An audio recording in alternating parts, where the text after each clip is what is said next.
Questão 28.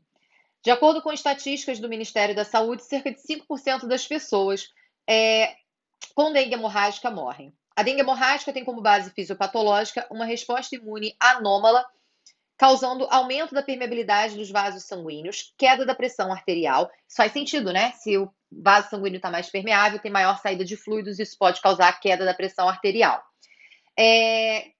Manifestações hemorrágicas, podendo ocorrer manchas vermelhas na pele e sangramento pelo nariz, boca e gengivas. O sangramento, né, a perda de sangue, a manifestação hemorrágica, né, que ele vai falando aí pra gente, tem a ver com a redução do número de plaquetas, que é um quadro que a gente classifica como trombocitopenia. Penia é redução, né? Então, aí nesse caso, trombocitopenia, a gente usa esse termo para identificar que houve uma redução do número de plaquetas. Então, a gente vai observar que isso é uma condição que a gente vai ter no caso de dengue hemorrágica. O hemograma do paciente pode apresentar como resultado leucopenia, diminuição do número de glóbulos brancos, linfocitose, aumento do número de linfócitos, aumento do número de hematócrito e trombocitopenia, né, a contagem de plaquetas abaixo de 100 mil por milímetro cúbico. Relacionando os sintomas apresentados pelo paciente com dengue hemorrágica e os possíveis achados do hemograma, constata-se que, letra A, as manifestações febris ocorrem em função da diminuição dos glóbulos brancos. Normalmente é em resposta ao aumento do número de glóbulos brancos pela manifestação da atividade desses leucócitos no nosso organismo numa resposta inflamatória, né, e não redução deles. Uma vez que estes controlam a temperatura do corpo. Aí um outro erro. A febre, aí nesse caso, é a resposta a esse processo inflamatório que a gente está combatendo, o processo infeccioso que a gente está combatendo. O controle da temperatura corporal é feito na região do hipotálamo, tá? Então, aí nesse caso está errado, porque tem várias informações aí trocadas na história. Letra B.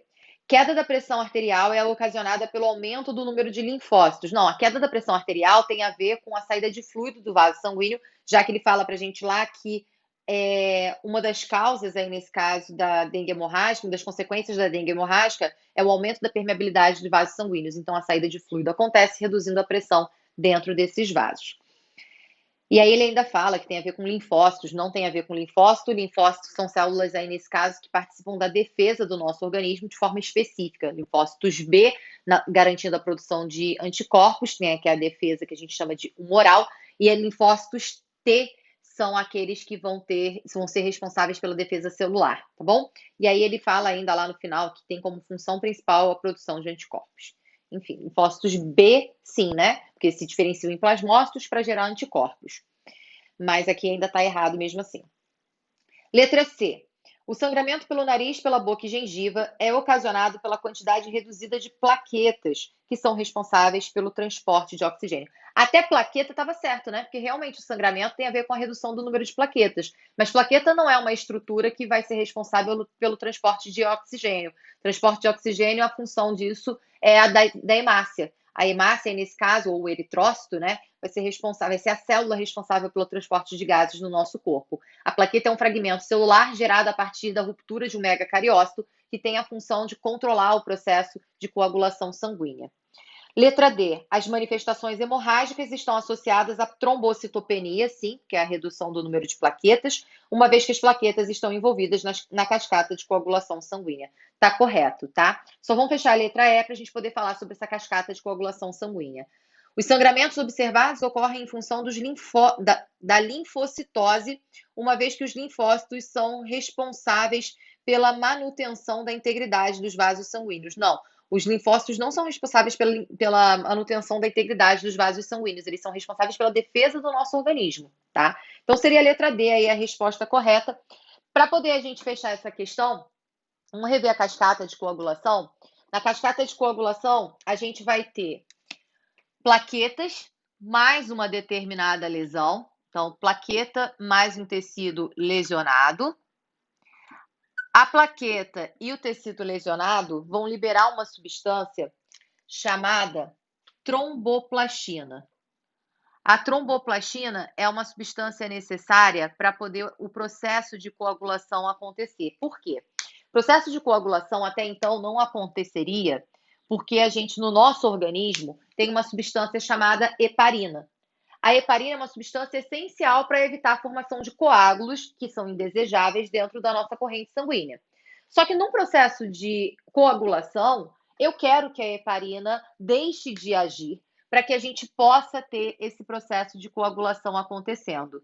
Então, o que a gente vai observar é que essa tromboplastina, ela vai agir sobre a heparina e vai evitar o efeito da heparina no nosso organismo. Então, ele vai fazer isso aqui, ó. Ele vai pegar a heparina, vai inibir a ação da heparina. E o que isso vai acarretar no nosso corpo? A gente tem aí, nesse caso, uma proteína chamada protrombina. Vou colocar para cá que eu comecei a escrever. Protrombina.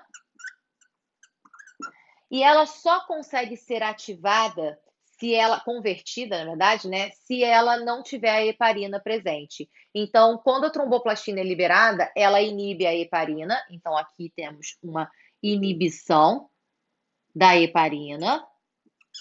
E a inibição da heparina garante que essa conversão da protrombina em trombina aconteça. Para poder, aí, nesse caso, ter a conversão da protrombina em trombina, além da ausência de heparina, a gente também precisa garantir um meio ideal para que isso aconteça, a condição ideal para que isso aconteça. A gente tem aí, nesse caso, a necessidade de cálcio para que essa conversão ocorra. O cálcio é uma substância necessária para a conversão da protrombina em trombina. E a gente tem os fatores de coagulação. Fatores de coagulação são aí, nesse caso, produzidos a partir de caracteres genéticos, né? A gente tem aí, nesse caso, informação no nosso material genético que vai determinar a produção desses fatores de coagulação. A protrombina é uma proteína que, para ser produzida, ela tem a necessidade da vitamina K. Então, no fígado, a gente tem a produção da protrombina e é necessária a vitamina K para a síntese da protrombina acontecer. Por isso que a gente aprende que a carência de vitamina K na alimentação traz o risco de hemorragia, porque a vitamina K é essencial para que no fígado ocorra a produção da protrombina. E a protrombina é a proteína que vai fazer parte da cascata de coagulação. Tudo bem? Por isso que a carência de vitamina K pode trazer, aí, nesse caso, como um risco, quadro de hemorragia.